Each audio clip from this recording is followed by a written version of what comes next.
この本を読むだけで、あなたの時間の使い方が劇的に変わります。時間が足りないと感じる日々を送っていませんか？本書、人生が充実する、時間の使い方は、忙しい現代人に向けて、UCLA の MBA 教授であるキャシー・ホームズ氏が提案する、実践的で効率的な時間管理術を学べる一冊です。14のエクササイズを通じて、ただ忙しく働くだけではなく、充実した人生を送るための時間の最適化方法を解説しています。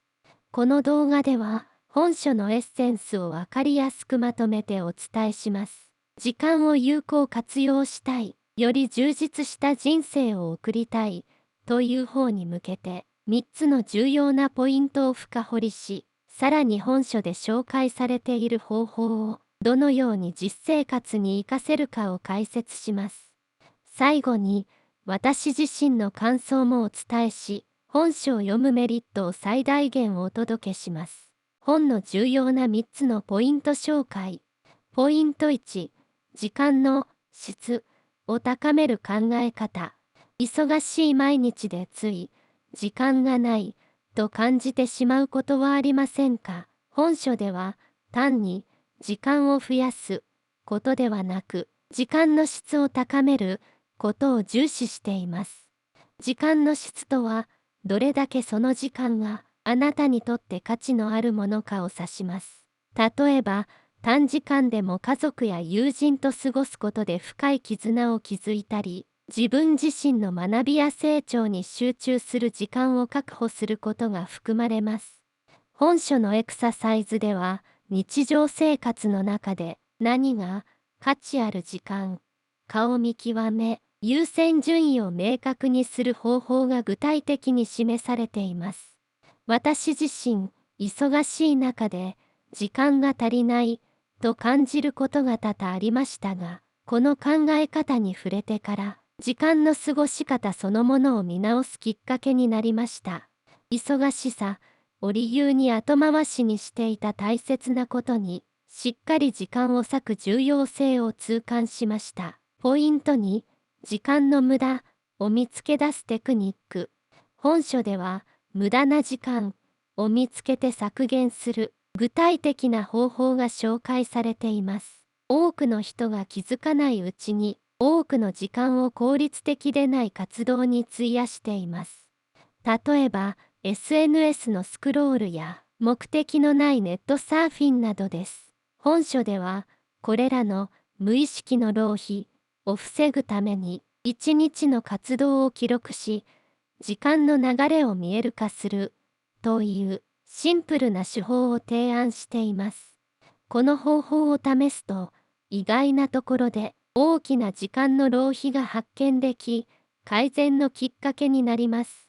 また、改善案として優先度の低いタスクを減らし、本当に重要なことに集中するための計画の立て方が具体的に説明されています。優先順位の設定とともに、タスクを今やる、後でやる、やらないに振り分けるシンプルな方法は誰でもすぐに実践可能です。自分でも一日の活動を記録してみたところ、意外なほど多くの時間が無駄に消費されていることに驚きました。この本のアドバイスに従い、SNS の使用を制限した結果、読書や運動の時間を大幅に増やすことができました。ポイント3、習慣化で充実した時間を作る方法。充実した時間を手に入れるためには、単発的な行動ではなく、習慣化が重要であると本書は説きます。具体的には、効果的な習慣を身につけるためのステップとして、以下の方法を提案しています。小さなステップから始める。無理のない範囲で、小さな行動を継続することからスタートするのが鍵です。例えば、毎日5分だけ読書をする。朝起きたらストレッチをするなど、すぐに取り組める内容から始めます。トリガーを設定する。ある行動を起こすきっかけとなるトリガーを設定することで、習慣がスムーズに定着します。例えば、朝食後に日記を書く、歯を磨いた後に翌日のタスクを整理する、といったように、日常のルーティンに新しい行動を組み込みます。定期的に振り返る、効果を最大化するためには、定期的に進捗を確認し、必要に応じて改善を行うことが大切です。本書では、この振り返りのプロセスも具体的に解説されています。習慣化に関するアドバイスは非常に実践的で、実際に試してみた結果、朝に10分間の瞑想を取り入れることができました。最初は難しいと感じましたが、続けるうちに、やらないと落ち着かない、と感じるほど、自然な習慣となりました。エピソード紹介。本書の中で印象的なエピソードの一つは、成功者たちの朝のルーティンの話です。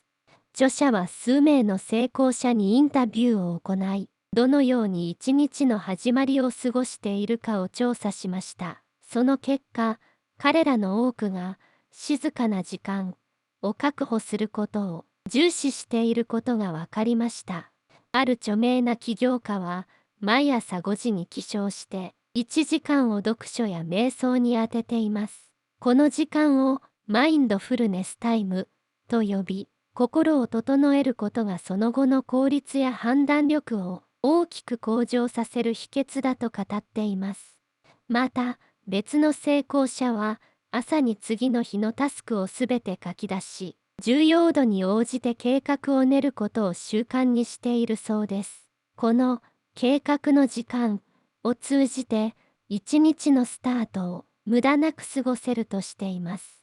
著者はこれらのエピソードを通じて、静かな時間を設けることは贅沢ではなく、むしろ現代の忙しい生活における必要不可欠な習慣だ、と述べています。さらに、静かな時間を確保することで、短期的な満足よりも長期的な成功を見据えた行動ができるようになると説いています。この考え方は、本書全体を通じて何度も繰り返し語られています。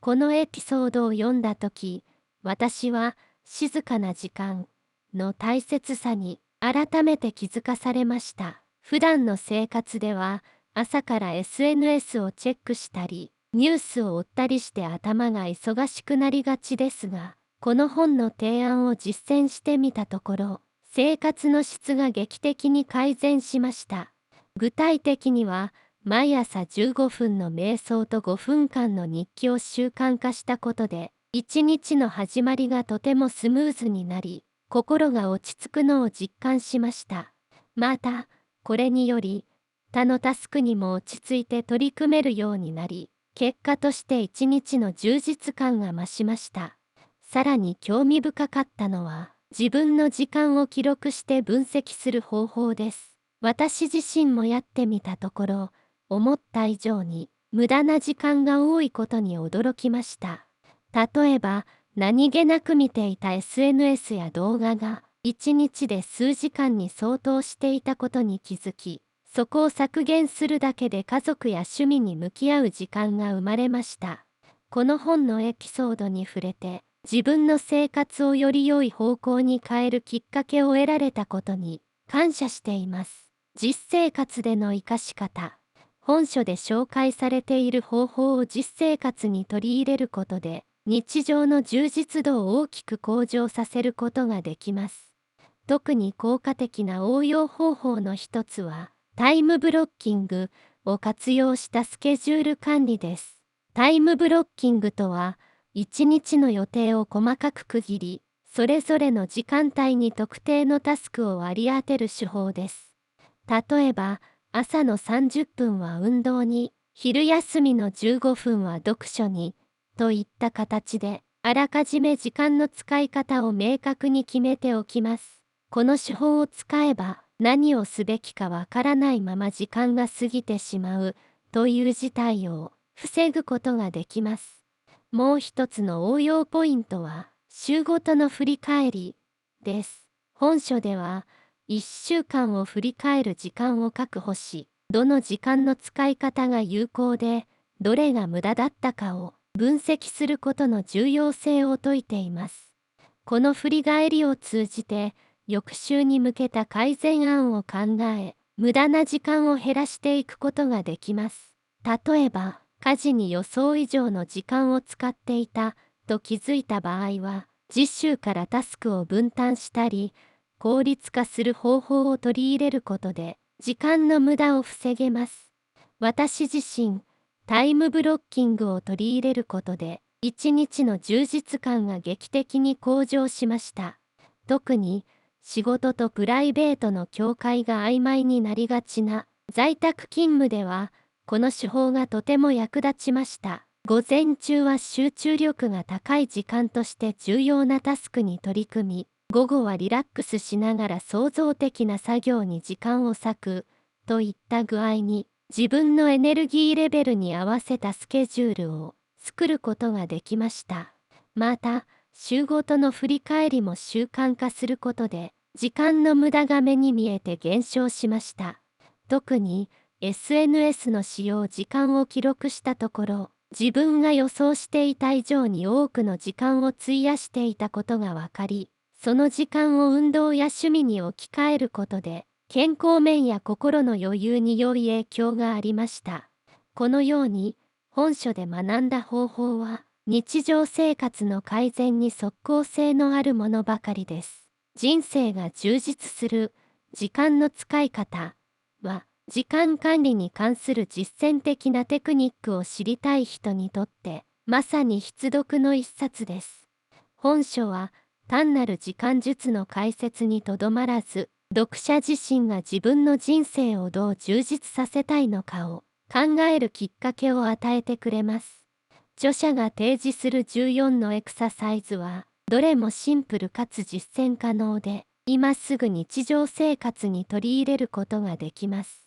忙しい中でも本当に大切なことに、時間を使いたいと考える人に、この本は確実に新しい視点とヒントを提供してくれるでしょう。私自身、本書を読んだことで、時間は作り出せるという考え方に大きな影響を受けました。特に、タイムブロッキングや週ごとの振り返りを取り入れたことで、これまで見えなかった無駄な時間が浮き彫りになり、自分の人生にとって重要なことに時間を使えるようになりました。また、日常生活の中で意識的に静かな時間を持つことが精神的な充実感にもつながると実感しました。本書は時間管理が苦手な人だけでなく、すでにある程度意識している人にも新たな気づきを与えてくれる内容になっています。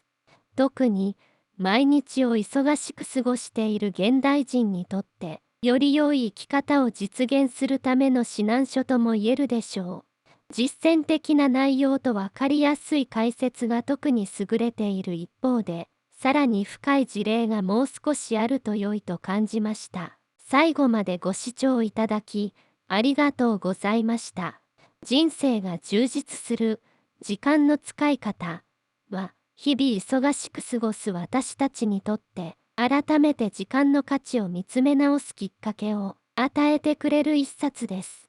この本のエッセンスを参考に、時間を有効に活用して、より充実した人生を手に入れてみませんか。もしこの動画が参考になったと思ったら、ぜひチャンネル登録と高評価をお願いします。また、この本を読んでみた感想や、自分なりの時間の使い方のコツがあれば、ぜひコメント欄でシェアしてください。皆さんのアイデアがさらに多くの人の役に立つかもしれません。それでは、次の動画でお会いしましょう。ありがとうございました。